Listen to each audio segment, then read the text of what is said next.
दोस्तों ये है एक BC547 APN ट्रांजिस्टर। अब इस ट्रांजिस्टर का मैक्सिमम फ्रीक्वेंसी 230 से 300 मेगाहर्ट्ज होता है और ये इसका पिन आउट आप लोग एक बार ध्यान से देख लीजिए। अब 22 पिकोफैराड का एक कैपेसिटर को ट्रांजिस्टर के कलेक्टर और इमीटर पिन के बीच में हम लोग लगाएंगे।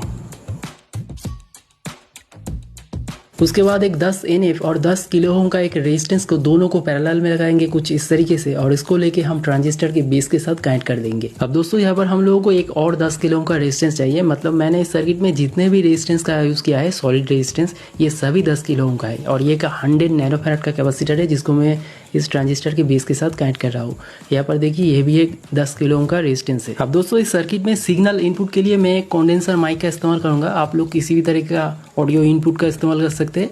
अब इस माइक का जो नेगेटिव और पॉजिटिव लेग है ये ध्यान से देखना। पॉजिटिव वाला हिस्से को मैं ट्रांजिस्टर के जो बेस है उसके साथ कनेक्ट किया था। दोस्तों ये 1 किलो ओम का पोटेंशियोमीटर है और इस पोटेंशियोमीटर का दोनों लेग को मैंने कॉमन बना लिया है और एक लेग को मतलब इस पोटेंशियोमीटर के बेस को मैं कनेक्ट कर रहा हूँ ट्रांजिस्टर के जो थर्ड पिन या फिर इमीटर पिन है उसके साथ, और जो एक हिस्सा रह गया था वो हम ग्राउंड के साथ कनेक्ट कर लें। मतलब यहाँ पर सीधे लाइन में हम लोग ग्राउंड बनाएंगे कुछ इस तरीके से। दोस्तों ये जो FM ट्रांसमीटर होता है ये इंडिया में तो इलीगल है, लेकिन हम लोग इसे एजुकेशनल पर्पस के लिए बना सकते हैं। हमें इस चीज़ का भी सख्त ध्यान रखना पड़ेगा कि हमारा जो ट्रांसमीटर है ये कोई भी लाइसेंस जो चैनल है वहाँ पर इंटरप्शन ना करे। तो दोस्तों इसलिए ही मैंने 1 किलो ओम का पोटेंशियोमीटर को इस सर्किट के साथ लगाया है, क्योंकि हम लोग इसको घुमाकर फ्रीक्वेंसी को एडजस्ट कर सकते हैं। मतलब किस फ्रीक्वेंसी को हमारा जो सिग्नल है ये ट्रांसमिट करना है ये हम तय कर सकते हैं। और दोस्तों यहाँ पर मैं 4.8 mm ड्रिल बिट के ऊपर इस 18 गेज का एनामेल कॉपर को 6 या फिर 7 टन मारा है। ये एनफ है हमारा एयर कोर इंडक्टर को तैयार करने के लिए।